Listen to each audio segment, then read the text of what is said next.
Chairman, thank you, and I appreciate you having this hearing. It's a good discussion. We're moving into winter in Montana, and Alaska moved there several months ago. Thanks, Lisa.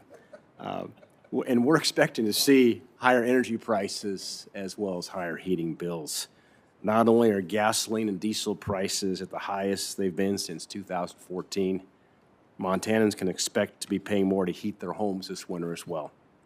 According to the Energy Information Administration, Montanans who heat their homes with natural gas are expected to pay almost 24% more this winter than last winter. This trend's only going to get worse if we pass this reckless tax and spending bill that the House and the Senate have been contemplating. We need to look no further than the energy crisis happening in Europe to see where this administration wants to take the United States. Europe is the movie trailer for the United States if we continue down the path of destroying traditional made-in-America energy. According to the International Energy Agency, Europe's natural gas prices, and this was in the written testimony by the witness, are 39 times higher than they were in 2020. Why? Because Europe moved too fast away from coal and nuclear, and they put all their eggs in one basket. So when the wind stopped blowing, when they were forced to rely on Russia and others for natural gas, they started to see prices soar. And if President Biden gets his way, the Democrats pass the reckless tax and spend bill, the United States will be headed towards the same kind of position, the same kind of future. This reckless tax and spend bill slaps Montana businesses with new fees, taxes, and regulations that will drive energy prices up. It's also going to kill jobs. Mr. Chairman, with unanimous consent, I'd like to place into the record a letter I received from the Montana Petroleum Association that states clearly that if the methane fee and the tax and spend bill get signed into law, that will kill jobs, increase energy prices, and force some small Montana businesses to shut down wells and hurt local revenue. Without objection. The impacts of these proposals are real for Montana and will only add to the pain that Montana families are feeling because of this administration-induced inflation and these anti-energy policies. What's not being talked about enough, too, is the chilling effect this anti-American energy philosophy is having on the capital markets as well to continue to invest long-term in oil, natural gas, and coal production. And this is all part of the equation and the economics here because of the policies of this administration. Mr. Bryce, the Democrats' tax and spend bill includes dozens of provisions that will harm domestic oil and gas production, including higher royalties, a new methane fee, and more.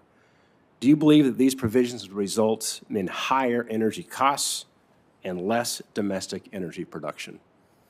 I think there's no doubt, sir, that if you constrain domestic supply, domestic production, you're going to have to rely more on foreign markets. And I'm 61 years old. For nearly my entire life, Congress and policymakers on Capitol Hill have been talking about the perils of imported energy. And so, I mean, I find it incredible that over the last few months to hear this administration appealing to OPEC. I mean, it's almost like I'd read it in The Onion. And furthermore, look at what's going on with Russian oil at the moment. You know, our oil imports from Russia have doubled over the course of the last year. We now import so much Russian oil, they're now the second largest import of oil in the United States. Canada, we import more oil from Canada, but Russia's number 2, and it's doubled. And if you do the quick math, we're importing about 850,000 barrels a day of Russian oil. That's equivalent to what the Keystone Pipeline would have produced and moved through my state of Montana, including 100,000 barrels of Montana and North Dakota crude. So you can see this mass balance of what's happening at the moment. You shut down pipelines.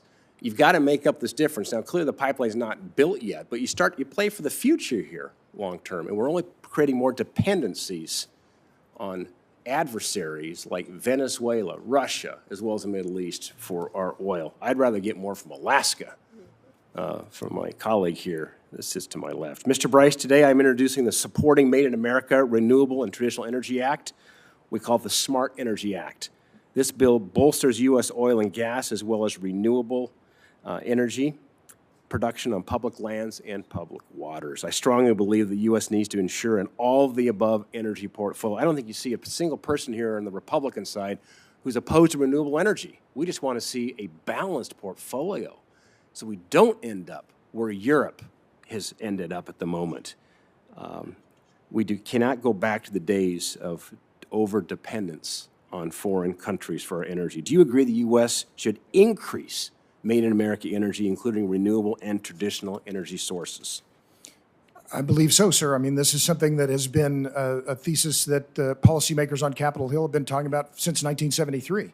The International Energy Agency was formed after the oil crisis of 1973, focused on energy security. So absolutely, I think that, but I will add that what I have seen in Texas, and I know Senator Heinrich has left the dais, this idea of levelized cost of energy does not include the dispatchability of renewables. And I do live in Texas. I'm from Oklahoma, and proudly so. But when the ERCOT grid was on the brink of failure, wind and solar were nowhere to be found, despite $66 billion spent on renewables in Texas in the years before the blackouts. So I am for renewable energy. I have solar panels on the roof of my house. But we have to be careful about the stability and integrity of our electric grid first and foremost. Yeah, thank you. I just hope we take a look at what's going on in Europe right now and don't make the mistakes that Europe's made. So thank you, Mr. Chairman. Appreciate it. Thank you, Senator. And now we have Senator Cortez.